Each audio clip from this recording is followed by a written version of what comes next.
नमस्कार, मैं रवीश कुमार। 1864 में रेड क्रॉस की स्थापना हुई। तब से लेकर युद्ध पर जितनी भी पुरानी फिल्में बनी हैं, उसमें एक तस्वीर रेड क्रॉस के बक्से की होती ही थी। उसके बाद प्रथम विश्व युद्ध और फिर दूसरे विश्व युद्ध तक आते आते मानवतावादी मदद का काम राष्ट्रीय और अंतर्राष्ट्रीय स्तर पर संगठित रूप से होने लगा। बहुत से संगठन ऐसे हैं जो पेशेवर रूप से इस काम को करते हैं। इसलिए करते हैं कि युद्ध, प्राकृतिक आपदा, सरकारों और सेना के अत्याचार के शिकार और विस्थापित लोगों की जरूरतें अलग अलग होती हैं। आमतौर पर हम मदद करने को कपड़ा और खाना बांटने तक ही समझते हैं, मगर इसके संसार में भी अनेक कहानियां हैं, अनेक रूप हैं। इसके अपने नियम हैं, विवाद भी हैं। जब खालसा एड नाम का संगठन बांग्लादेश पहुंचकर रोहिंग्या शरणार्थियों की मदद करने लगा तो दुनिया को अच्छा भी लगा और भारत में इन्हें ट्रोल भी किया गया, यानी भद्दी बातें कही गई कि कुछ लोग यह याद दिलाने से नहीं भूले कि एक सिख संगठन कैसे मुसलमानों की मदद कर रहा है, जबकि सिख धर्म गुरुओं और मुसलमानों के इतिहास का एक हिस्सा खूनी भी रहा है। बहरहाल ट्विटर और फेसबुक पर इन्हें भी आतंकवादियों का समर्थक बता दिया गया, इतना कि खालसा एड को सफाई देनी पड़ गई। कोई 10 दिन पैदल चलकर म्यांमार सीमा पर पहुंचा हो, वहां से नाव से बांग्लादेश पहुंचा हो, उसके घर उजड़ गए हो, बच्चों के पास पीने के लिए दूध ना हो, वो जरूर आतंकवाद को फैलाने के लिए तो इतना जोखिम नहीं उठाया होगा। इसे देखने का एक नजरिया मानवतावादी भी हो सकता था, मगर टीवी और मीडिया, राजनीतिक क्षेत्र में इसे हिंदू मुस्लिम एंगल से ही ज्यादातर देखा गया। लेकिन इंसानियत का नजरिया पीछे छूटता चला गया।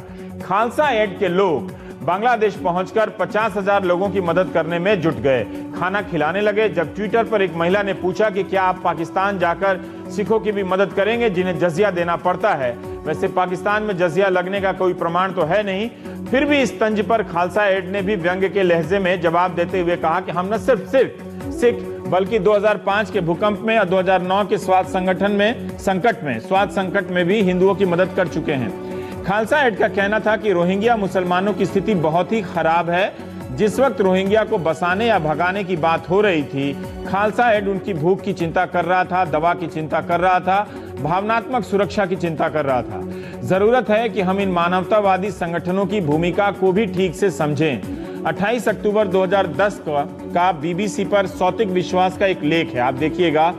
इस लेख में बताया गया है कि 1943 में भारत में जब अकाल पड़ा और बंगाल में लाखों लोग भूख से मर रहे थे, तब ब्रिटेन के प्रधानमंत्री विंस्टन चर्चिल ने भारत तक अनाज पहुंचने की तमाम कोशिशों को धीमा कर दिया, रोक दिया। उल्टा भारत से चावल का उस वक्त निर्यात किया गया। चर्चिल ने सक्रियता नहीं दिखाई और बंगाल के अकाल में 30 लाख लोग मर गए थे। इसलिए मानवतावादी मदद की अहमियत को राजनीतिक विवाद से अलग हटकर देखना और समझना चाहिए। आप भले ही किसी समुदाय के बारे में कुछ भी राजनीतिक नजरिया रखते हो, रखिए, लेकिन किसी संगठन, किसी मुल्क का असली इम्तिहान यही है कि संकट के वक्त प्यासे को पानी कौन पिलाता है, भूखे को भोजन कौन देता है। 2015 में सीरियन बच्चा आयलन कुर्दी तुर्की के द्वीप पर जब मिला और इसकी तस्वीर पूरी दुनिया ने देखी तो हंगामा मच गया। पूरी दुनिया ने सीरिया के संकट की गंभीरता को समझा और अपनी अपनी सरकारों की तरफ देखा कि आप क्या कर रहे हैं। एक बच्चे की लाश इस तरह से नदी के किनारे पड़ी हुई है। इसी तस्वीर को देखने के बाद मिडलैंड लंगर सेवा सोसाइटी के सिख रिफ्यूजियों की मदद के लिए आगे आए। वियना का एक सिख समुदाय है, सिख हेल्प, ऑस्ट्रिया के बैनर तले रिफ्यूजियों को रेलवे स्टेशनों पर खाना उपलब्ध कराने लगा। आप सोच सकते हैं कि जिस आईसिस को लेकर दुनिया भर में दहशत हो, वहां पर ये मानवतावादी संगठन मदद पहुंचाने चले गए। शरणार्थियों को लेकर घरेलू राजनीति दुनिया भर में प्रभावित होती रहती है। जर्मनी में एंजेला मार्केल चौथी बार तो जीत गईं, मगर तुर्की और ग्रीस से लाखों की संख्या में आए शरणार्थियों को मदद देने या शरण देने को लेकर उन्हें नुकसान उठाना पड़ा। फिर भी एंजेला पीछे नहीं हटी और इसका लाभ उठाकर दक्षिणपंथी ताकतों ने जर्मनी में अपना काफी विस्तार किया है। शरणार्थियों को लेकर हमारी समझ इतिहास से कट गई है। इस सब के बीच आपको एक घटना की याद दिला दें, जिसके लिए 18 मई 2016 को कनाडा के प्रधानमंत्री जस्टिन ट्रूडो ने अपनी संसद के हाउस ऑफ कॉमन्स में औपचारिक तौर पर माफी मांगी। 1914 की इस घटना को कामागाटा मारू के नाम से जाना जाता है। तब समुद्री जहाज में आए 376 लोगों को वैंकूवर के बंदरगाह से वापस लौटा दिया गया। इनमें से अधिकतर लोग सिख समुदाय के थे। जहाज में बैठे कनाडा के सिर्फ 20 नागरिकों और एक डॉक्टर और उसके परिवार को ही जहाज से उतरने दिया गया। बाकी सबको जहाज समेत वापस लौटा दिया गया। यह जहाज 2 महीने तक बंदरगाह पर खड़ा रहा और अंत में कनाडा की सेना ने उसे वहां से वापस जाने को मजबूर किया। जितने समय यह जहाज बंदरगाह पर खड़ा रहा, अंतर्राष्ट्रीय सुर्खियों में रहा और इसकी वजह से कनाडा की इमिग्रेशन पॉलिसी की काफी आलोचना हुई। यह जहाज अंत में भारत लौटा और साइमन फ्रेजर यूनिवर्सिटी के रिसर्चरों के मुताबिक जहाज में सवार 19 यात्रियों को अंग्रेज सरकार के आदेश पर गोली से मार दिया गया और बाकी को बंदी बना लिया गया। इस जहाज के यात्रियों के वंशज तब से ही कनाडा सरकार से औपचारिक माफी मांगने की मांग करते रहे हैं, जो अंत में जस्टिन ट्रूडो ने माफी मांगकर पूरी की। कनाडा में आज सिख समुदाय की आबादी करीब 5 लाख है। रोहिंग्या शरणार्थियों को भारत से निकालने के लिए राजनीतिक बहस जारी है। मामला अदालत में पहुंच गया है। सरकार इन्हें देश की सुरक्षा के लिए खतरा मानती है, मगर भारत के ही नागरिक खालसा एड संगठन के बैनर तले इनकी मदद करने बांग्लादेश पहुंचते हैं। आजकल यूनिवर्सिटी में यौन हिंसा का विरोध करने पर एंटी नेशनल कहा जाने लगा है, तो सोचिए जिन लोगों को सरकार सुरक्षा के लिए खतरा मानती हो, उनकी मदद के लिए कोई संगठन मानवता के आधार पर सेवा करने पहुंच जाए तो उसे क्या क्या नहीं कहा गया होगा, और कहा ही गया है। इन सब के बीच खालसा एड जैसे संगठन काम कैसे करते हैं, उनका क्या क्या अनुभव रहता है मदद से जुड़े विवादों को लेकर, हम इस पर बात करना चाहते हैं। हमारे साथ अमरप्रीत जी हैं और उनके बगल में जीवन ज्योत सिंह हैं। अमरप्रीत खालसा एड के भारत में डायरेक्टर हैं और एकदम किनारे पर नीली पगड़ी में आप मनप्रीत जी हैं और आप भी भारत में यहाँ पर काम करते हैं। लेकिन आप दो, अमरप्रीत और जीवन ज्योत, आप लोग बांग्लादेश गए थे। अमरप्रीत जी, हम जो अखबारों में रिपोर्ट देख रहे हैं वहाँ की स्थिति के बारे में, मैं थोड़ा सा आपसे उसका वर्णन सुनना चाहता हूँ कि क्या आपने देखा जब वहाँ पर पहुँचे और क्यों आपको लगा कि इस तरह के लोगों की इस वक्त मदद करनी चाहिए, इन्हें लेकर विवाद कुछ भी हो, नज़रिया कुछ भी हो। फर्स्ट ऑफ ऑल, जब हम वहाँ पे पहुँचे तो हम ये सोच के गए थे कि जैसे न्यूज़ चैनल में आ रहा है कि वहाँ पे ऐसे हालात हैं, कोई मुस्लिम्स कम्युनिटी को ऐसे अत्याचार किया जा रहा है तो उनको ज़रूरत है कुछ। तो जैसे हमारी हिस्ट्री रही है खालसा एड की, 99 में हमने स्टार्ट किया था ये ग्रुप। तो कहीं पे भी कोई डिजास्टर आए, कहीं पे कोई जंग लगे, या इराक है, सीरिया है, लेबनान, कहाँ पे भी कहीं पे भी पूरी दुनिया में कुछ हो तो हम जाते हैं। तो हम 2 लोग असेसमेंट करने के लिए निकले थे कि वहाँ पे हालात देख के आए। हमने वीज़ा लिया, तो हम जब वहाँ पे पहुँचे तो हमें जाके ऐसा लगा कि मीडिया तो कुछ दिखा ही नहीं रही एक्चुअल में, क्योंकि मीडिया में दिखा रहे थे 50,000 लोग हैं, 1 लाख लोग हैं। जब हम पहले दिन वहाँ पे पहुँचे तो मेरे ख्याल 3 लाख के करीब वहाँ पे लोग थे। एक ही कैंप वहाँ पे टेकनफ में कैंप था, वहाँ पे ही कुतुपालंग एरिया, कुतुपालंग में ही तकरीबन 1.5 लाख लोग वही कैंप में था। तो हमें तो समझ ही नहीं आया कि हम जो प्री असेसमेंट करके निकले थे कि इतने लोग हो गए, हम उनको क्या हेल्प कर सकते हैं, वो बिल्कुल ही हमारी कैलकुलेशंस ऑपोजिट निकली। तो सेकेंड डे हमने देखा कि अब हम क्या कर सकते हैं। फिर हमने वो पॉइंट ढूंढा कहाँ से ये लोग आ रहे हैं। तो वहाँ पे एक आइलैंड है, शाहपुरी आइलैंड, वो आइलैंड पे हमने पहुँच की। तो हम पैदल चल के वहाँ पे आइलैंड पे पहुँचे, तो किश्तियों से लोग समुद्र पार करके बर्मा से वहाँ पे पहुँचे। पैदल चले होंगे आप? 2 किलोमीटर हार्डली। 2 किलोमीटर? हाँ जी, वहाँ तक 2 किलोमीटर से पहले गाड़ी जाती थी, गाड़ी को वहाँ पार करके पैदल निकले। तो वहाँ से किश्तियों से लोग आते थे। तो हमने देखा कि जब लोग आ रहे हैं उनके पैर में चप्पल नहीं है।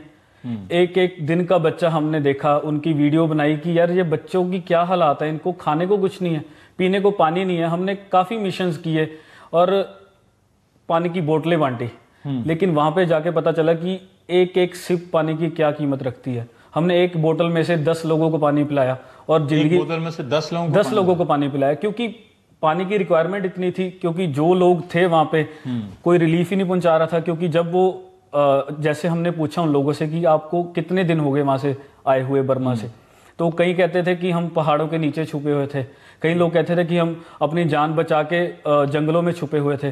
फिर उसके बाद हमें किश्ती मिली, किश्ती में बैठ के आज 10 दिन बाद यहाँ पे पहुंचे। कोई ऐसा नहीं था कि वहाँ से ट्रांसपोर्टेशन की तो यहाँ पे आधे घंटे में पहुंच गए। 10-10 दिन 15-15 दिन भूखे रह के तो हमने इमीडिएटली वहाँ पे रिस्पॉन्स। आपके यहाँ, आप अभी हिंदुस्तान में किस शहर से हैं? पंजाब? मैं पटियाला से। पटियाला से। तो हाँ। पटियाला में माँ बाप ने नहीं कहा कि वहाँ मत जाओ? माँ बाप को अब तो प्रैक्टिस हो चुकी है, क्योंकि प्रैक्टिस हो गई है। काफी टाइम से, पिछले 4-5 साल से हम मिशन कर रहे हैं इंडिया में। कहीं पे भी कुछ हो तो जाते हैं। अभी रिसेंटली श्रीलंका भी जाके हैं फ्लड्स में। वहां भी हो गया। हाँ, नेपाल भी गए थे, श्रीलंका भी गए थे। जीवन ज्योत, आप बता सकते हैं जब आप लोग वहां पहुंचे और लाखों लोगों को देखा वहां पर, 1.5 लाख 2 लाख, थोड़ा और डिटेल बता सकते हैं कि वो किस हालात में थे? देखिए, हम ये सुनते हैं कि वो बुरे हालात में थे, लेकिन पता नहीं कि वो बुरे हालात क्या थे और किस तरह से थे। हम जब पहले वहां पहुंचे थे तो हालात तो बुरे, तो बदतर हालात थे, बुरे भी नहीं थे वो। तो हम कह सकते हैं वर्स्ट ऑफ द वर्स्ट कह सकते हैं उसे। जैसे इन्होंने बताया, खा पी रहे थे या नहीं, ऐसा कुछ नहीं था। मैं आपको बता रहा हूँ कि नंगे पैर, तन ढकने को कपड़ा नहीं, एक दिन का बच्चा, 5 दिन का बच्चा और 7 दिन का बच्चा हमने देखा था, जो माएँ लेके वहां से बॉर्डर से, शाहपुरी आइलैंड से यहाँ टेकनफ तक पहुंचते हैं। तो एक विलेज है वहां पे, मुंडू, वहां से वो बोट हायर करते थे और यहाँ तक आते थे। तो कई लोग तो ऐसे थे जिनके पास पैसा था, जो टाइम पे निकल आए तो वो था, जिन्हें एकदम से आना पड़ा तो उनके पास तो पैसे भी नहीं थे। और क्या था कि वो हम फिर यहाँ से शाहपुरी से मुंडू तक गए और उनके लिए बोट्स हायर की हमने। कुछ 50-60 के करीब जो वहाँ पे रिफ्यूजीज थे वहाँ थे, जिनमें छोटे बच्चे थे और मैक्सिमम जो थी वो फीमेल थे। तो हालात तो आपको बता रहे हैं कि एक ही बोतल में से 10 लोगों ने पानी पिया, खाना खाया। इमरजेंसी फूड के तहत हमने उनके लिए वेफर्स थोड़े से और छोटे जो केक्स आते हैं, पैकिंग आती है, हम वो खरीद के। आपके अलावा और कोई वहां पर संगठन नहीं था? मतलब हमारे अलावा कुछ लोग जो लोकल लोग थे वो हेल्प कर रहे थे उनकी। लेकिन जैसे हम गए तो हमने उनसे बात की लोकल लोगों से, और उन्होंने फिर हमारे साथ लग के हमने उनके लिए सारा सामान परचेज किया। हमने नियर बाय मार्केट से हमने सारा सामान लेके आए हम। और फिर वहां पे जहाँ पे ट्रांजिट पॉइंट था, जहाँ बोट आके रुकती थी, वहां पे हमने पानी पिलाना शुरू किया। छोटे छोटे बच्चे आ रहे थे, छोटे छोटे। मैं आपको बता रहा हूँ कि एक दिन का बच्चा, आप सोच सकते हैं, उसे पानी तो नहीं पिला सकते, लेकिन हमने देखा जब उसे एक दिन का बच्चा, तो एक हमारे इट वाज चिल्स एक्चुअली।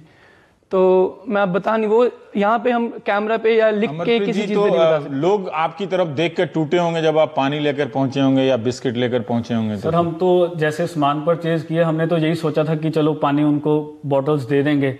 लेकिन मैं आपको बता रहा हूँ, इतने मिशंस किए हैं, ट्रक के ट्रक पानी की बॉटल्स बांटी हैं, लेकिन यहाँ पे जो वैल्यू थी ना पानी की, हमको कईयों ने ट्रोल किया कि आप सिर्फ पानी पिलाने पंजाब से वहाँ पे क्यों चले गए, सिर्फ पानी पिलाने के लिए गए थे। तो जो पानी की वैल्यू वहाँ पे थी ना, तो जो हमारे धर्म ने सिखाया कि शरबत का भला, जिसको भी कुछ भी ज़रूरत है खाने की या पीने की, वो उनको देना है। और एक्चुअल में ज़रूरत वहीं पे थी, वहाँ पे वैल्यू पता चल रही थी कि पानी क्या होता है, पानी की कीमत क्या है। सो मतलब सिचुएशन ऐसी थी कि हमें ऐसा चल रहा था कि हमारी टीम कल ही यहाँ पे पहुंच जाए और 50 लोगों की, और इतना काम करें इन लोगों के लिए जो इनको ज़रूरत है उनको पिला दें। लेकिन अनफॉर्चुनेटली हमारे जो वीज़ा का प्रोसेस था दूसरी टीम का, वो डिले हो गया था थोड़ा। लेकिन जो खासकर जो औरतें थी, उनकी क्या स्थिति थी? कोई डॉक्टर वगैरह कुछ नहीं, सब ऐसे खुले में लोग थे? नहीं, डॉक्टर्स वगैरह, क्योंकि ये इशू काफ़ी पुराना चल रहा है। एक ऑर्गेनाइजेशन IOM करके इंटरनेशनल लेवल ऑर्गेनाइजेशन है, वो मेडिकल के ऊपर बहुत अच्छा काम कर रही थी वहाँ पे। उन्होंने हॉस्पिटल्स के साथ टाई अप करके सारी एम्बुलेंसेज उन्होंने हायर की हुई थी। तो जैसे हमें भी कोई केस पता चलता था मेडिकल, क्योंकि हम भी सब कुछ नहीं कर सकते थे, हम 2 लोग थे पहले, तो हमने उनको कॉल किए था, भी ये मेडिकल केस यहाँ पे है, आप एम्बुलेंस भेजिए, तो वो हॉस्पिटल ले जाते थे। तो अलग अलग टीम अलग अलग लेवल पे काम कर रही थी, लेकिन हमारा फोकस यही था कि कोई भूखा ना सो सके। जिसको जरूरत है खाने की, जिसको जरूरत है पीने की, कई दिनों के भूखे थे। हाँ, 10-10 दिन का। मैं आपको बता रहा हूँ कि उनके पास कपड़े ही नहीं थे पहनने को। सर, हम तो यहाँ पे ब्रांडेड चाहते हैं कि हम ये ब्रांड का डालें, ये करें, हम भी ऐसे करते हैं, लेकिन वहाँ पे जाके पता चला कि यार अपना बॉडी ढकने को उनके पास कपड़ा नहीं है। बच्चों के 99% किसी के पैर में चप्पल नहीं थी, और सभी लोग 10-10 दिन 12-12 दिन आ रहे थे। और एक सिचुएशन ऐसी बताना चाहूँगा कि हमने न्यूज़ में सुना था, हमको कहीं ने पूछा वहाँ पे ऐसा इशू चल रहा है, लेकिन कहते थे कि वहाँ पे लोगों को मारा जा रहा है, यही न्यूज़ आ रही थी, वहाँ पे अत्याचार हो रहा है। तो हमने एक लड़के को वहां पे मिले, उसका हाथ यहां से काटा हुआ था, 2 हिस्से थे, उसने पूरा शिकंजा बना के ऐसे तारों से तार यहां पे बांध के अपना हाथ ऐसे बांधा हुआ था। मेरे पास क्लिप भी है, उसका इंटरव्यू भी है। मैं मतलब कैमरे के सामने इसलिए बता रहा हूँ, हाथ काट दिया था लोगों ने, काट दिया था वहां पे। वो अपनी जान बचा के कैंप में बैठा था। हम उसको खाना देने गए तो उसने बताया लोकल लैंग्वेज में, तो हमने जो ट्रांसलेटर था उसने बताया कि इसका हाथ ऐसे काटा है। बिल्कुल 2 पार्ट्स हो चुके थे। मतलब ऐसे कई लोग थे, लेकिन हमारा फोकस था कि हम इनको जो शरबत का भला, हमारी कम्युनिटी ने हमें दिया है, हमारे गुरुओं ने हमें मैसेज दिया कि आपने सभी का भला करना। तो हम वही मैसेज लेके सभी को खाना खिलाने गए थे, पानी पिलाने गए थे कि कोई भूखा ना सो सके। दैट्स एक जो पूरी धारा यहाँ बहस की चल रही थी कि इनमें से ये सुरक्षा के लिए खतरा है और ये कोई बहुत निर्दोष लोग नहीं हैं, जिस तरह से बर्मा की सरकार कहती है। अब तो कहने लगे कि अब तो मैं अखबारों में देख रहा था कि हिंदुओं को भी मारा है रोहिंग्या आतंकवादियों ने, लेकिन बहुत पहले खबर आ गई थी कि करीब 1000 के करीब हिंदू वहाँ से विस्थापित हुए हैं। तब बर्मा को नज़र नहीं आया कि उन्होंने मारा। उन्होंने सोचा हो कि हिंदुस्तान में ऐसी राय बन रही है तो हिंदुओं को मारने का डेटा दे दो ताकि सारा हिसाब बराबर हो जाए। सर देखो भी पॉलिटिकल जो भी गेम है, ये जो पॉलिटिकल बंदे एक्सपर्ट हैं वो बता सकते हैं। हाँ, अगर कोई इंटेलिजेंस सर्विसेज कहती हैं कि इनसे हमें खतरा है इंडिया में, तो वो प्रूफ के साथ उनको बाहर निकाल सकती है। हम कौन सा उनको वहाँ पे वीज़ा देने गए हैं या हम लैंड प्रोवाइड करने गए हैं वहाँ पे भी, हाँ आप इंडिया आ जाओ। हम तो भूखे को रोटी खिलाने गए हैं, ये हमारा फर्ज है। हम नहीं देख सकते किसी को भूखा। इंडिया में कितने प्रोजेक्ट हुए हैं, Assam, Chennai, Manipur, Muzaffarnagar rights, Saharanpur rights, Gujarat floods, Assam floods, कहीं पे भी, जम्मू कश्मीर और लातूर में कुछ सोखा पड़ा, सभी जगह गए हैं। जहाँ पे ज़रूरत है हम जाते हैं। 99 से काम कर रहे हैं। अभी तक इंडिया में 18 मिशंस कर चुके हैं, कहीं पे भी कुछ आया वहाँ पे पहुंचे। जीवन कोई ऐसा तो कोई किस्सा होगा जिसमें लगा हो कि आप बचाना चाहते थे, बचा नहीं पाए उन लोगों? बचाना चाहते थे ऐसा तो कोई किस्सा नहीं था सर। हाँ। कि ऐसा था कि क्योंकि जो भी लोग वहाँ पे आ रहे थे भूख प्यास से थे और हमने अपनी तरफ से पूरी इसी चीज की कोशिश की कि कोई 10-15 लोग कितने लोगों का खाना खिला पाए होंगे? तो बहुत लोग तो तरसते भी होंगे कि इतने लोगों को मिल गया, बाकी हाँ, को नहीं मिला। हमारा मेन मोटिव था सर कि जैसे ट्रांजिट कैंप बताया आपको, एक एरिया पे ट्रांजिट था। हाँ। तो कुछ लोग पहले विस्थापित हो चुके थे कैंप्स में, तो ऐसा था उन तक एड पहुंच रही थी, लोकल ऑर्गेनाइजेशंस और ये जो सब एड पहुंचा रहे थे। हमारा मेन फोकस था कि जिस पॉइंट पे वो उतर रहे हैं, हमें पता था कि वो 3-4 दिन 5 दिन से कुछ खाए नहीं है, तो हमने उसी को टारगेट किया। पहले उसको टारगेट किया, फिर हमारे जो लोकल कुछ कॉन्टैक्ट्स थे, जो लोकल हमारे साथ वॉलंटियर्स थे, उनसे बातचीत करके ये हमें पता चला कि अब जो मूवमेंट है रिफ्यूजीज की वो थोड़ी कम हो गई है। तो हमने अगले दिन फिर किचन जो है लोकल वहाँ पे एरिया में शिफ्ट कर दिया। हाँ, लोकल कैंप में नहीं शिफ्ट किया हमने, लोकल एरिया में। हमें इनिशियली तो हमें स्पेस नहीं मिल पाई, हमारा कोई बेस नहीं बन पाया इनिशियली, 1 आध दिन पहले। तो हमने किसी के घर पे खाना बनाया, हमने फूड पैकेट्स बनाए और उसी आइलैंड पे गए जहां से हमने रेस्क्यू वहाँ लोग मदद कर रहे थे, अपना घर खोल दिया कि आप बनाए। आप गए, दूसरे देश से गए हैं लोगों ने? नहीं, ऐसा कुछ नहीं था। तो ये खुश हो रहे थे कि आप इंडिया से, पंजाब से चल के यहाँ पे आए हो। मतलब एक इंसानियत के नाते सिर्फ 2 लोग यहाँ पे आए और आप 25,000 50,000 लोगों के खाने की कमिटमेंट कर रहे हो। आप कैसे करोगे? आपके पास बर्तन नहीं है, आपके पास रिसोर्सेज नहीं है, खाना कहाँ से? आप 2 लोग मिलके 25,000 50,000 लोगों के खाने का कमिटमेंट कर रहे थे? हाँ, हमने किया, डिलीवर कर चुके। आज हमारा 10वां दिन है, लंगर चल रहा है वहाँ पे। 25,000 लोग रोज का खाना खा रहे हैं। अभी भी 10 लोगों की टीम वहाँ पे काम कर रही है। हम 2 लोग वापस आए हैं, लेकिन वहाँ पे कर रहे हैं। हमने वहाँ पे तो बनाता कौन है इतना सारा खाना? सारे लोगों को पहले 2 दिन हम दोनों ने खुद बनाया। और क्या बनाया आपने? हमने वो खिचड़ी नहीं होती, पुलाव टाइप जो खिचड़ी होती है, आपने खुद ही बना दिया? हाँ, हमने खुद बनाया। हमें आता था, हमने बना लिया, एक्सपीरियंस था। क्योंकि काफी डिजास्टर्स में, नेपाल में जैसे भूकंप आया था, 45 दिन 3 टाइम का खाना हमने खालसा एड की तरफ से डिलीवर किया। 2 टाइम का खाना, 1 टाइम की चाय। तो काफी पैसा लगा होगा 25,000 लोगों को खिलाना। हाँ, मैंने आपको बताया ना, जैसे 2 दिन काम किया ना, उसके बाद अवेयरनेस आनी शुरू होगी कि एक सिख ऑर्गेनाइजेशन खालसा एड के नाम की वहां पे लंगर चला रही है। तो जो लोकल कम्युनिटी थी, बांग्लादेशी पीपल थे, उन्होंने हमें ईमेल्स के थ्रू अप्रोच करना शुरू किया। हमारे ऑफिस से फोन आने लगे कि वो आपको सामान देना चाहते हैं क्योंकि आप बना के खिला रहे हो, सूखा नहीं दे रहे। क्योंकि काफी लोग थे कि वो सूखा पैकेट चावल का, चाय का ऐसे दे रहे थे, तो उनके पास चूल्हा नहीं है, उनके पास कुछ नहीं है, वो बनाएंगे कैसे? लेकिन हमारे दिमाग में जो जनता होती है, नहीं हमारे कॉन्सेप्ट है, तो हम तो इसकी आवाज कभी सुनते नहीं हैं। हमेशा सरकारों की आवाज सुनाई देती है, प्रवक्ताओं की, लेकिन आज सिर्फ 2 लोग पहुंचे हैं और बांग्लादेश की जनता आपके पीछे पहुंच गई है ना? सर, उन्होंने डिलीवर किया। अभी कल एक इंडिविजुअल लेवल पे कोई बंदा आया, तो उसने तकरीबन मेरे ख्याल 25 बोरी चावल की हमें डोनेट की कि आप बना के खिला रहे हो इसलिए। और उसने अपनी फेसबुक पे लिखा कि ये पंजाब से, इंडिया से आके ये काम कर रहे हैं, हमको बना के खाना खिला रहे हैं, गर्म खाना खिला रहे हैं। तो हमारा जो लंगर का कॉन्सेप्ट था, इंडिया से भी लोगों ने इसी तरह से मदद की होगी आपको? इंडिया से सर नो डाउट काफ़ी मदद आ रही है, क्योंकि जो हमारी टीम्स हैं पंजाब की, दिल्ली की, सभी जगह की, उन्होंने अवेयरनेस कैंप गुरुद्वारों में लगाने शुरू किए, मार्केट्स में लगाने शुरू किए कि हमारी टीम वहाँ पे काम कर रही है कि आप सपोर्ट कीजिए। तो इंडिया लेवल पे भी काफ़ी सपोर्ट आ रही है, तो ठीक चल रहा है। मनप्रीत जी, यहाँ अभी आप सहारनपुर मुजफ्फरनगर दंगों में भी आप लोग गए थे। मैं थोड़ा सा जानना समझना चाहता हूँ कि बहुत से लोग इतिहास नहीं जानते। जैसे आप शरबत का भला कह रहे हैं तो उसका मतलब नहीं समझते हैं। शरबत का, हाँ शरबत, हाँ इंटायर शरबत मतलब पूरी दुनिया, हाँ दुनिया का भला, वो शरबत है ना। तो बहुत लोग नहीं जानते हैं कि शरबत का भला क्या आप कह रहे थे।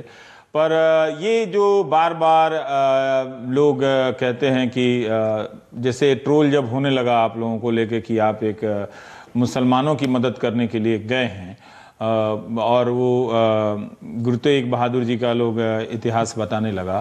आप थोड़ा सा बताएंगे कि अक्सर ये लेकर मैं व्हाट्सएप यूनिवर्सिटी में देखता हूँ कि एक तरह से वो र्यूमर चलता रहता है, उसको लेकर एक नफरत की भावना फैलाई जाती है। क्या वो इतिहास आपको रोक नहीं रहा था कि आपको मदद नहीं करनी चाहिए, जैसा इस तरह से आजकल सांप्रदायिक जहर लोगों में बोया जा रहा है? सर, अगर हम ये ना करते तो शायद कहीं ना कहीं अपने ऊपर धिक्कार होती कि गुरु तेग बहादुर महाराज ने किसी और धर्म के लिए अपनी प्राण त्याग दिए थे, और आज एक और धर्म मुश्किल में है और आज उनके सिख हाथ पे हाथ धर के बैठे हैं, तो शायद हमको ये आपकी व्याख्या होता। हाँ? जी देखिए, ये आपकी व्याख्या, कितनी खूबसूरत व्याख्या कि उन्होंने किसी धर्म की रक्षा के लिए अपनी जान कुर्बान की, और आप कैसे बैठे रह सकते हैं दूसरे धर्म के लोगों मेरे को लगता है कि हम शर्मसार हो जाते हैं कि कहाँ, मतलब वो हमको मिलेंगे कभी तो वो कहेंगे तुम क्या करने गए थे, तुम्हारे लिए एग्जाम्पल सेट करके आया था मैं एक, कि तुमने धर्म नहीं देखना। और अगर हम धर्म देखना शुरू कर दें सर, तो हम सेवा नहीं कर सकते, और अगर हमने सेवा करनी है तो हमारे लिए धर्म तो सिर्फ इंसानियत ही है। किसी विक्टिम के फेस पे थोड़ी ना लिखा हो उसका धर्म क्या है। हमें तो जैसे ये इशू चल रहा था कि वहाँ पे आप मुस्लिम की हेल्प करने गए, वहाँ पे हिंदू कैंप में बैठे हैं, लेकिन हम इशू क्यों बनाए कि वहाँ पे ये लोग हैं, ये क्रिश्चियन है, या ऐसे हैं या ऐसे हैं। सभी लोग हैं वहाँ पे, अपनी जान बचा के जो भाग के आ रहा है तो उसको खाने की जरूरत है तो खाना दे रहे हैं। जो कम्युनल यूनिवर्सिटी है इंडिया में, जो कम्युनल यूनिवर्सिटी चलाती है, उसमें ये खूब चलता है। अर्जुन देव जी को लेकर और गुरु तेग बहादुर जी को लेकर खूब चलता है। हमने भी कभी ये नजरिए से इस चीज को नहीं देखा कि उसमें ये बात है। अमरप्रीत की तबीयत वहाँ खराब हो गई थी, मतलब बहुत ज़्यादा तबीयत खराब हो गई थी। मतलब हम सुबह 3:30-4 बजे रोज बात करते थे कि अब नेक्स्ट क्या है, तो उसी टाइम पे ये ट्रोल्स शुरू हो चुके थे। तो फिर हमने यहाँ पे, क्योंकि दिल्ली से कोऑर्डिनेशन सारी हो रही थी, तो हमने फिर प्लान बनाया कि हम अवेयरनेस कैंप्स लगाएंगे अलग अलग जगह पे, चाहे वो मंदिर हो, गुरुद्वारा हो, मस्जिद हो, मतलब दिल्ली या जी।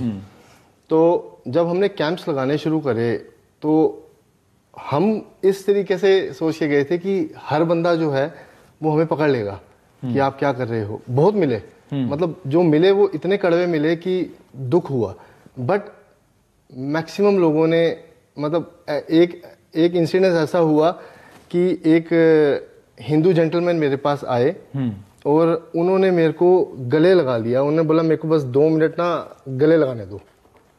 तो गले लगा के उन्हें जब छोड़ा, कहते हैं बस कुछ अंश आपका मिल जाए मेरे को तो मेरे को स्वर्ग मिल जाएगा। मतलब इतना इमोशनल वो था, लोगों का इतना प्यार मिला, वो कड़वाहट उसके अंदर ही गुम गई। मतलब जो एनर्जी थी ना, वो एनर्जी लोगों से ही मिली। सर, यही लोग जो आके मिलते हैं या अप्रिशिएट करते हैं, मतलब आज हम फर्स्ट टाइम यहाँ मीडिया पे बैठे हैं सामने आके, नहीं तो हम आपको रेफ्यूजीज कैंप में ही मिलेंगे। हमने नहीं कभी सोचा कि हम यहाँ पे प्रेस नोट निकालें और बताएं कि ये कर रहे हैं। हमारे पास सिर्फ हमारा सोशल मीडिया का पेज है खालसा एड इंटरनेशनल का, वहीं पे सब कुछ अपडेट करते हैं। किसी को मालूम ही नहीं, सहारनपुर में दंगे हुए, 50 दुकानें, 52 शॉप्स हमने वहाँ पे बना के दी। हमने नहीं देखा किसका क्या धर्म है, वहाँ पे हिंदू भी थे, सिख भी थे, सभी थे। जिनकी दुकानें वो राइट्स में जली थी, सारी दुकानें रेनोवेट करके दी। कि खालसा एड की तरफ से हम, और ये जितने हिंदू मुस्लिम नाम पे राजनीति करते हैं, मतलब वो तो आपका विषय नहीं है, पर मैं कह सकता हूँ कि भगवान जाने, कोई पूछे कि उन्होंने कितनी दुकानें बनवा कर दी हैं, है ना। यही टीवी पे बैठ के और business- व्हाट्सएप यूनिवर्सिटी में पूरा जनरेशन को बर्बाद कर रहे हैं ये, इस तरह के नफरत को फैला फैला के चारों तरफ। बिजनेसमैन अपने आप को हारा हुआ महसूस कर रहे थे सहारनपुर के अंदर, उनको लग रहा था कि सब खत्म हो गया। और जब हम पहुंचे थे तो मतलब मैं आपको बता नहीं सकता, जैसे वो ढूंढ रहे थे कि कोई कंधा मिल जाए जो सहारा दे सके। सर जैसे किसी कोई बिजनेसमैन है, किसी की 2 करोड़ की दुकान है, किसी की 5 करोड़ का बिजनेस है, वो रात रात में जल गया, वो तो हम भी ये सोच रहे थे कि हम यहाँ पे प्रोजेक्ट इनकी हेल्प कैसे करें। मैं हेल्प करने के लिए वहाँ पे निकला, 3 दिन हम असेसमेंट करते रहे कि इनको दें क्या। इनको गिल्टी फील होती है कि यार कोई 5 करोड़ का मालिक हो तो उसको पूछूं कि आपको क्या हेल्प चाहिए। लेकिन हमने फिर प्रैक्टिकली सोचा कि इनको अभी हौसले की जरूरत है। हौसला देते देते उनको साथ में लगाया। हमारी 15 लोगों की टीम साथ में लगी, सभी की दुकानें जो जली थी वहाँ पे उसको सफाई की। सफाई करने के बाद उनको बोला कि आप भी साथ में लगो, जो पहली दीवार पेंट करेंगे हम सब मिलके करेंगे। क्या बात है। तो सभी ने मिलके पेंट की। आप वीडियो जरूर देखिए, यूट्यूब पे है सहारनपुर राइट्स की, खालसा एड की। तो आपने वो सबने मिल के वो दीवार, हाँ, पहली दीवार सभी दुकानें की सभी ने मिलके की, हमारे वॉलंटियर्स और दुकानदार ने। चाहे वो हिंदू दुकानदार, मुस्लिम दुकानदार, सब थे। हिंदू सिख कुछ नहीं सर है। कोई नहीं है। अगर आप ऐसी रेशो पूछते हो तो वहां पे 70% हिंदुओं की दुकानें चली थी। सर हमें बड़ा क्लियर समझाया गया है मैसेज, धर्म नहीं देखा। मानस नहीं, ये की जात पूछना है सब क्योंकि ये जहर दिन रात मैं देख रहा हूँ टीवी के जरिए, तो मुझे सचमुच मुझे नहीं पूछना चाहिए, सर, हमारी लेकिन लाइन इस सूचना का बड़ा महत्व है कि one Khalsa, recognize the whole human race as one. as one. मानस की जात सबे एको पहचान वो। मतलब ये जो मनुष्य की जात है ये अपने आप में एक है। हिंदू मुस्लिम सिख ईसाई सब बाद में है। अगर इंसानियत हार गई तो ये धर्म। आपने सबने मिलके इस दुकान को, पहली दुकान को पेंट किया। हाँ जी, हाँ जी, और सभी उनका उत्साह खूब बढ़ गया होगा, फिर तो हिम्मत आ गई। ऑब्वियसली साइकोलॉजिकली उनको इतनी मोटिवेशन मिली। तो उनके इंटरव्यू आप सुनेंगे ना, हाँ। तो लास्ट एक जेंटलमैन ने इंटरव्यू दिया, कहते खालसा एड की टीम ने हमारी दुकानें नहीं पेंट की, उन्होंने हमारे दिल को पेंट किया। ये उनकी बाइट हमारी, और उनकी कड़वाहट भी चली गई होगी ऑब्वियसली। कहते सर कोई आता था यहाँ पे पूछने की आपका नुकसान कितना है, पहले असेसमेंट करता था, बाद में 10,000 का चेक बांट गया सभी को, किसी को 50,000 रुपये मिल गया। हम क्या करें 50,000 रुपये का, लेकिन जो आपने काम किया दुकानें पेंट करके, उसको रेनोवेट करके, उनको पंखे लाइटें सब कुछ लगवा के, ग्लो साइन लगा के, उसको बाद उनको डिलीवर की। ये चर्चा चल रही है कि मानवतावादी मदद को हम किस नजर से देखें, धर्म की नजर से देखें, राजनीति की नजर से देखें, या फिर वो लोग जो कर रहे हैं उनकी नजर से देखें, वो करते हुए क्या महसूस करते हैं। हमें एक ब्रेक लेना पड़ेगा, फिर लौट कर आएंगे, ये चर्चा चलती रहेगी।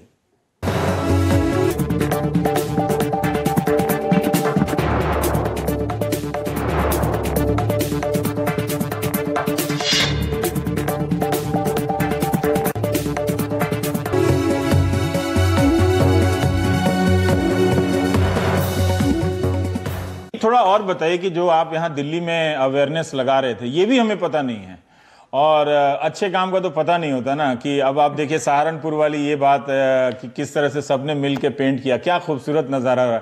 अब तो लग रहा है कि मैं उसमें क्यों नहीं था पेंट करने में आपके साथ, मतलब जब सारे लोग पेंट कर रहे थे। सर ऐसे बहुत से एक्सपीरियंस है। जम्मू कश्मीर में जब फ्लड्स आए ना, हाँ। तो हमारे पास लोग आए कि यहाँ पे 15-15 फुट पानी भरा हुआ है, लेकिन हम आपके पास आए हैं एक आस लेके, क्योंकि आप बहुत मदद कर रहे हो, यहाँ पे खाना दे रहे हो, सब कुछ दे रहे हो, कि मेरे घर वालों की डेड बॉडीज वहाँ पे फंसी हुई हैं, क्या पानी के नीचे हैं, आप निकला सकोगे।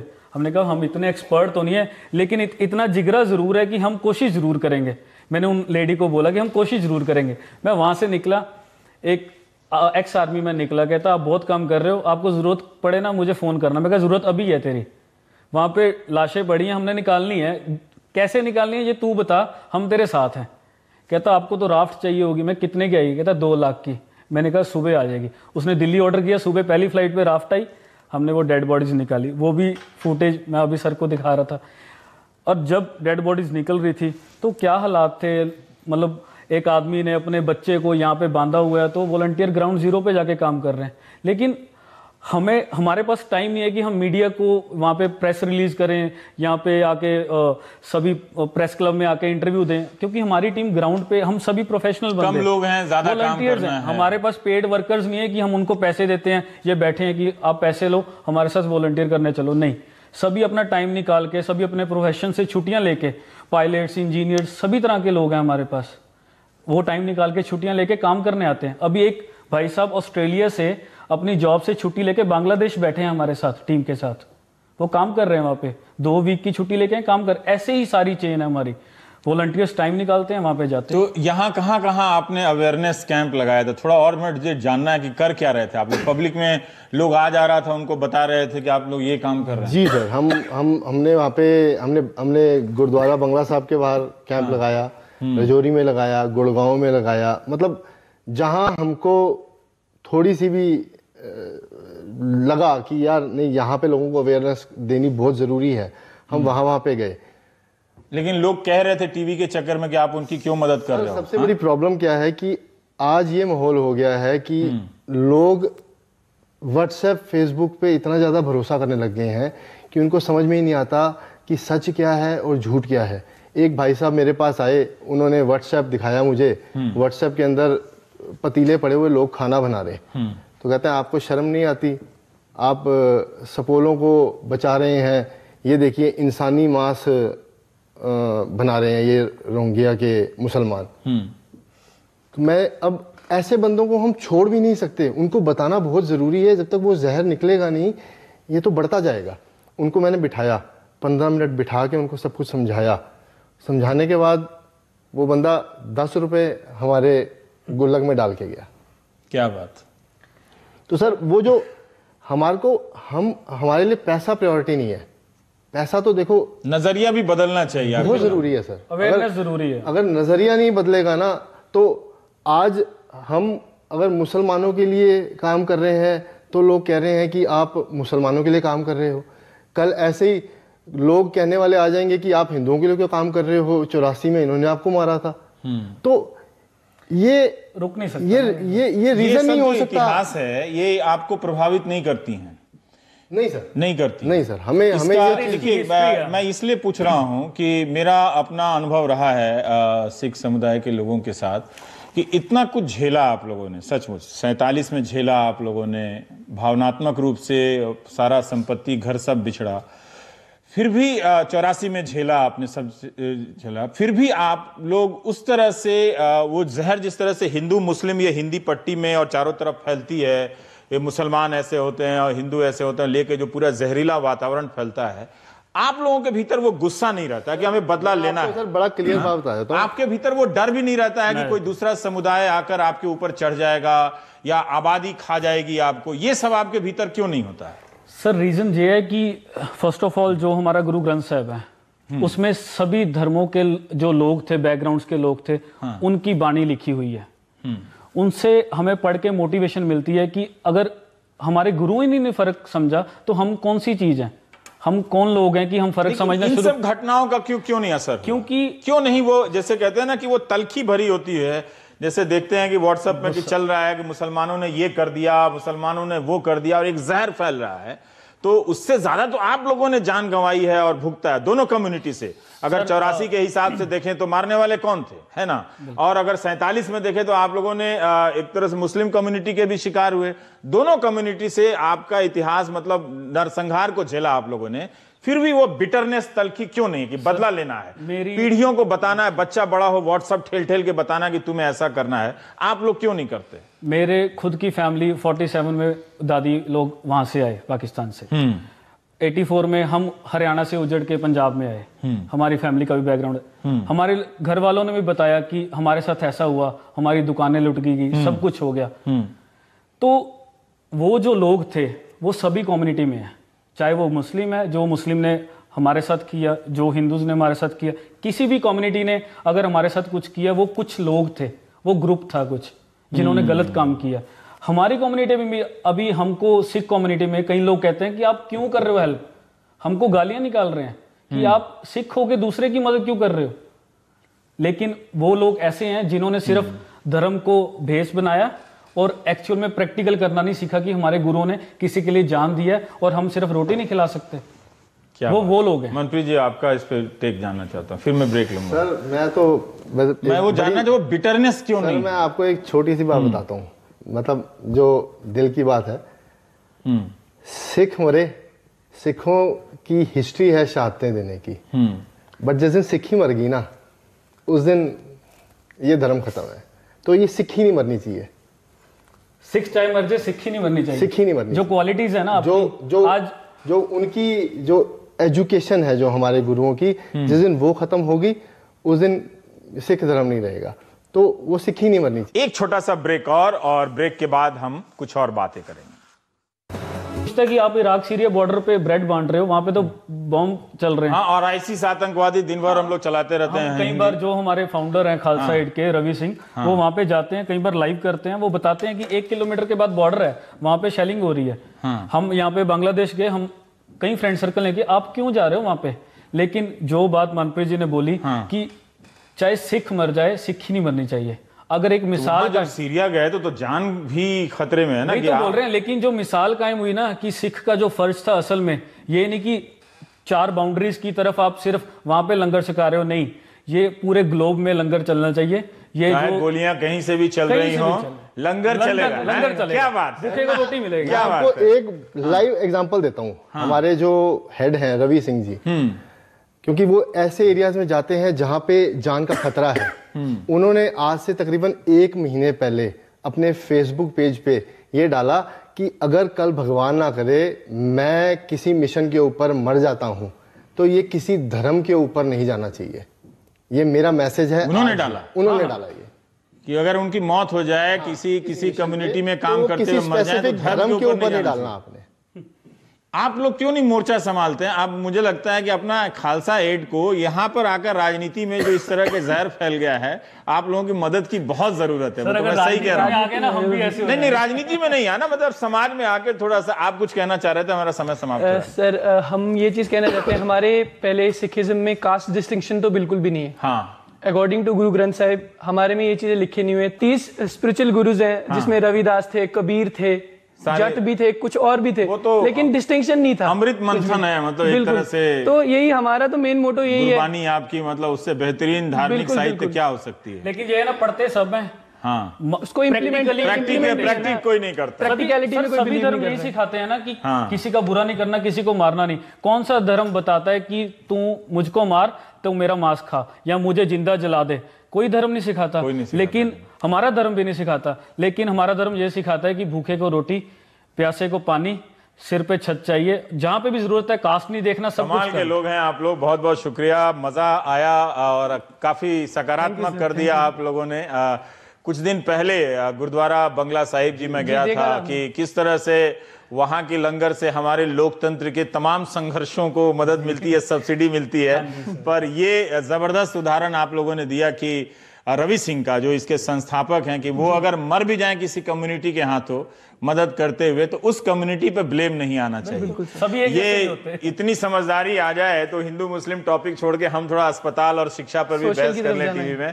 आप लोगों से मिलकर अच्छा लगा। आपकी ये लाइन याद रहेगी कि एक सिख भले मर जाए पर सिक्खी नहीं मरनी चाहिए। जिंदाबाद रहिए और अच्छा काम करते रहिए। आप देख रहे थे प्राइम टाइम। खालसा एड के लोगों से आपकी मुलाकात हुई, जितना वक्त मिला, जितनी बात हुई, वो सब आपके। बाकी आप इनके वेबसाइट पर जाइए, इनसे जुड़िए और इन्हें गले लगाइए। आप देख रहे थे प्राइम टाइम। नमस्कार।